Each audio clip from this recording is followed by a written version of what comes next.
Hi guys, thank you so much for joining us today. I'm Lydia, the Global Education Director here at LashBox LA.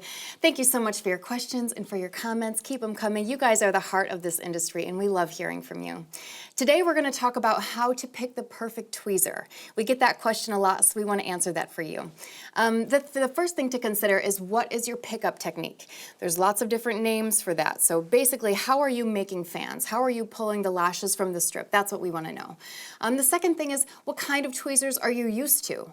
You know, when I'm training girls who are used to a boot tweezer, we kind of send them in the JL direction. So it depends on what you're already used to using.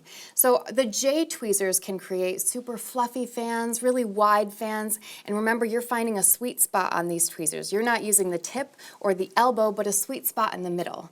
Some of our L shapes, they're better for boot users, like I mentioned, and those are really good for creating more narrow fans, so a denser look. We love that too.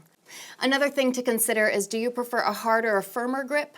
Then our Platinum series would be better for you, or a softer, easier to squeeze grip. Then that's our Malibu or our Hermosa tweezer.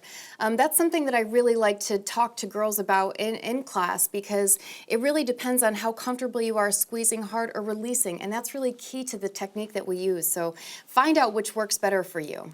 Our gold or our platinum tweezers, that's a question that we get. The gold slides a little better for shimmying, and the platinums, they're hand polished, so they're kind of a rougher feel, and they're better for pre-fan, which is a type of fanning on the strip, and that's when you're really just fanning those lashes right on the strip and pulling from there, or the waiting room technique. They work better for regular volume as well. But remember, when you're purchasing, it's not going to be exactly the same as the last tweezer you brought, because you really need to break it in with your hand. It's going to get used to your hand, and your hand is going to get used to the tweezer. You're going to find that sweet spot that is perfect just for you. And remember, a tweezer that might be perfect in my hand might not be perfect in yours. So you really need to try a couple different kinds to find out which one is perfect for you. And that is so important. You guys know how important having a perfect tweezer is. And if you drop one, and you're working, you drop that perfect tweezer and your heart falls out of your butt because now your day is messed up, make sure you have another one on hand. So there's a lot of different things that go into finding the right tweezer.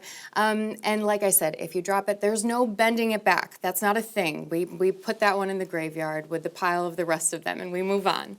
Another thing to consider, guys, is the size and the weight of that tweezer. It does matter. A long, heavy tweezer won't work for girls with small hands, right? And a dainty tweezer like the Hermosa or the Petite may not work well for those with stronger, bigger hands. So there's a lot of different variables to really consider when we're choosing a tweezer, but there is a right tweezer for you, and we will find one. There's a way.